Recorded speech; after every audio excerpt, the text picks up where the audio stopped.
তো hey guys, good afternoon to all. আমি চিরন্তন মুখার্জি বলছি। আপনারা সবাই জানেন কলকাতায় এক ভয়াবহ ঘটনা ঘটেছে। ভয়াবহ ঠিক বলবো না, নোংরা যাকে বলবো, নোংরার থেকে অধম এক ঘটনা ঘটেছে, যেটাতে আমরা সবাই এখন রুখে দাঁড়িয়েছি। আমরা তার বিচার চাই। আমি হয়তো সেই ঘটনাটা বলবো না পুরোটা, আপনারা সবাই জানেন। তবে আমার একটা চ্যানেল আছে, খুবই ছোট্ট চ্যানেল। আজকে রাখি পূর্ণিমার উদ্দেশ্যে আমি সেই সমস্ত ভাই, সেই সমস্ত দাদাদের বলতে চাই যে তোমরা একজন বোন ভেবে বা একজন দিদি ভেবে আজকের দিনে তোমরাও রাত দখল করো। আমি ত্রিপুরায় থাকি, ত্রিপুরায় এসে গেছি, থাকি নয়, আমি এসে গেছি। এসে যাওয়ার পর এই ঘটনা ঘটেছে। কয়েক রাত তো ঠিকভাবে ঘুমও হয়নি এই ঘটনাটা শোনার পর।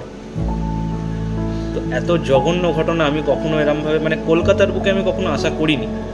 একজন দাদা বা একজন ভাই, একজন প্রেমিক আর একজন বাবা হয়ে আমি চাই আজকে রাখি পূর্ণিমার দিনে সবাই মিলে রাত দখল করা হোক। আজকের রাত দখলটা হোক খালি দাদা ভাইয়েদের নিয়ে, যেখানে বোনেরাও উপস্থিত থাকবেন অবশ্যই, কারণ আমাদের সবাইরই জাস্টিস চাই। এর পিছনে সবাই বুঝতেও পারছেন যে অনেক রাজনৈতিক জিনিস লুকিয়ে আছে, ওপরে অনেক কেউ আছে, কিন্তু তারা এখন বহিঃপ্রকাশ করছেন না। এবার যিনি বিচার দেবেন তিনিই দেখছি রাস্তায় নেমে বিচার চাইছেন, কিন্তু কার কাছে বিচার চাইছেন? তাই জন্য বলছি ভিডিওটা বেশি বড় করব না। এই কদিন ধরে মন মেজাজ একদমই ভালো নেই। আমি এখন ভিডিওটা করছি, এর আগেও করতে পারতাম। আজকে রাখি পূর্ণিমার উদ্দেশ্যে বলছি, অবশ্যই আপনারা আজকের দিনটা রাত দখল করুন। আমাদের বোনের জন্য, আমাদের দিদির জন্য আপনারা লড়াই করুন, প্রতিবাদ চালিয়ে যান।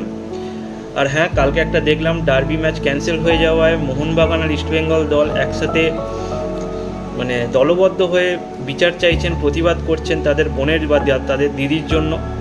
এটা আমার দেখে খুবই ভালো লাগলো।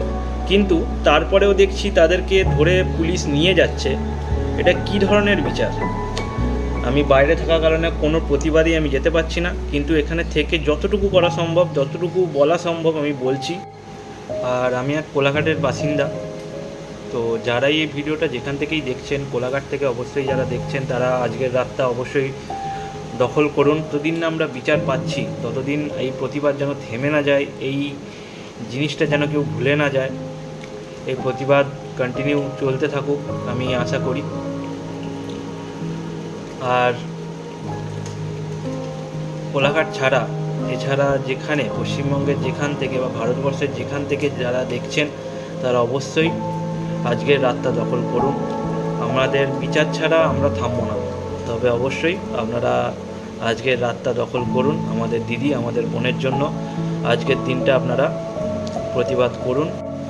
আর হ্যাঁ, আমি এটা কোনো সাবস্ক্রাইবার বা ফলোয়ার বাড়ানোর জন্য করছি না। আমি খালি এইটুকুনি চাইছি, যতজন দেখছেন ভিডিওটা শেয়ার করুন।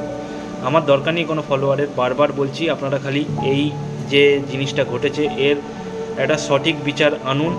আপনারা যারা প্রোটেস্ট করছেন, আমিও চাই করতে, কিন্তু আমি করতে পারছি না, কারণ বারবার বলছি আমি বাইরে আছি, আমার হাত পা মিসমিস করছে, কিন্তু আমি কোনো প্রোটেস্টেই যেতে পারছি না। যাই হোক, আপনারা এই ভিডিওটাকে শেয়ার করুন। আজকের দিনে আজকের রাতটা দখল করতে সবাইকে একত্রিত করুন, যাতে আজকের রাতটা দখল করা হয়।